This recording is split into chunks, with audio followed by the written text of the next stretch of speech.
koji će predstaviti nagrađene.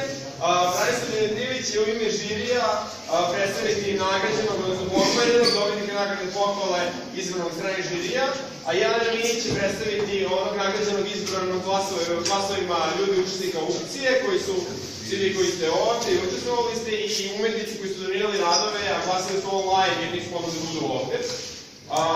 Imam zadovoljstvo da saopštim da je fond nagrade ove godine oko 200.000 dinara.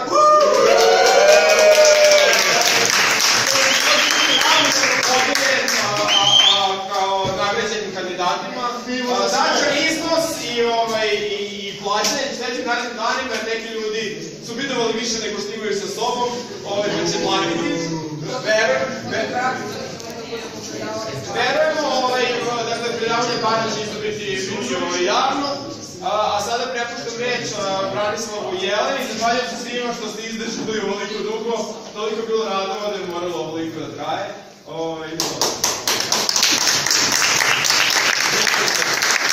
Sada morate da izdržite, jer ću podrže obrazloženje življenja. Darka Radosavljević, Sigurno istoričar umetnički inicijatora nagrade. Dragan Grozić, jedan od dobitnika međunarodne nagrade pohvale, Iva Tukić, arhitekta i jedan od voditelja umetničke galerije i Marko Rajković, novinar RTS-a, emisija Kulturni dnevnik. Na prvom sastanku održanom sutradan po zaključivanju predloga u 4. maja žiri na osnovu sabiranja pojedinačnog glasanja članova i diskusije izabrao 12 kandidata od predloženih 58.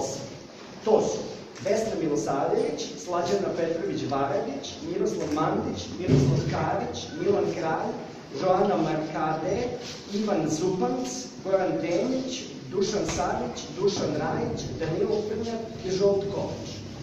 U sledećoj diskusiji izdvojilo se 6 kandidata koji su za punim brojem glasova ušli u najuži izbor. A sad čitam od tih 6 kandidata. Vesna Milosavljević. Pre svega kroz jedinstveni kulturni portal Sikao već godinama prati populariše umetničku scenu, inicira, pokreće i objavlja originalne internet video formate poput vođenja, kritika na delu, abeceda nezavisne kulture. Tekstovi koji se objavljaju na Sikao nisu samo puke informacije, već inteligentno odabrani rečima i podacima ukazuju na stvar. Pored toga, 24 sata je aktivna, spremna da pomogne, ustupi sopstvenu dokumentaciju. Zatim, Slađana Petrović-Varadić, pored toga što je vrstan kustos, te se pre svega pokaže na programima Galerije Kulturnog centra Požega, postala je sinonim borbe za odbranu profesije i ličnog profesionalnog dostojanstva, pogotovo u manjim sredinama preopterećenim uticajem vladajuće politike na kulturnu scenu, lokalnim podmetanjima koji se odnose na privatni život. I dalje se bori, a kvalitetan program galerije koji vodi je ustao da sačuva. Miroslav Karić, najaktivniji kustos savremene umetnosti u Beogradu i velike poznavalac umetničke scene, uvek prisutan, otvoren i znatižan. Posjeduje izvrsne lične osobine koje ga čine omiljenim u zajednici. Svom poslu pristupa na sveobuhvatan način, kako kroz ostvarivanje pristupa i komunikaciji, tako i kroz sposobnost povezivanja različitih aktera. Inicira i učestvuje veliko broj lokalnih i međunarodnih projekata.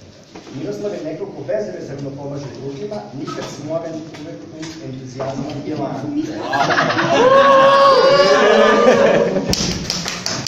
Joana Markade, ako je dobro Francuskinja koja je pre gotovo 10 godina dolazi u Srbiju čini čudo.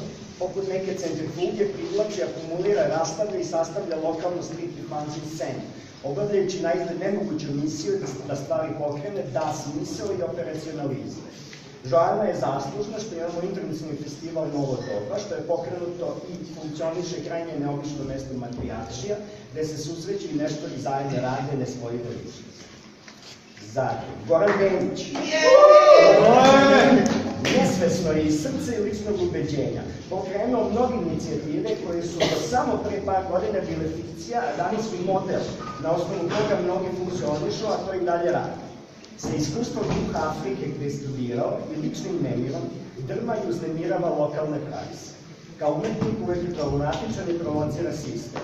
Kao organizator pokrenuo je nove formate ŽKC, Dnevno-kulturni centar, ZMUC, Zemunski mali umetnički centar, Debele bicikliste, mobilne rezidencije u Srbiji i regiji, pa i najnoviji projekat Muzeja Korupcije.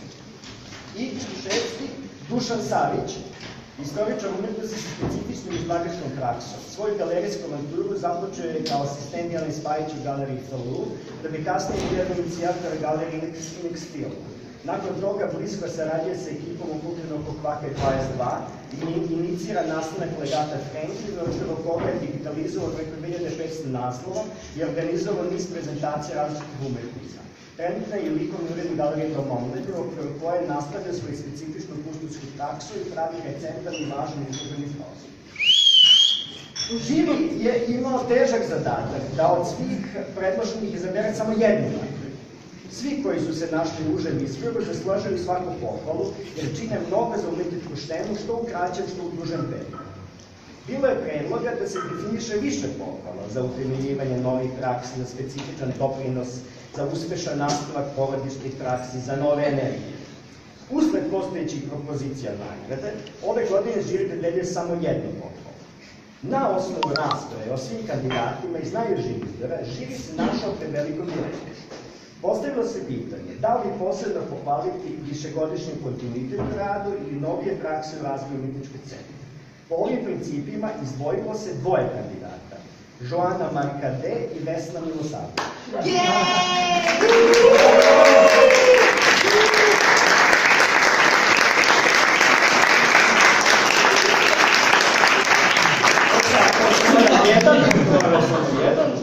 Znači, Joana Markade je u poslednjih par godina znatno uticala na osnaživanje scene, inicirala nove ranije institucionalne formate i nove prostore, omogućila veće prisustvo lokalnih autora u međunarodnom kontekstu.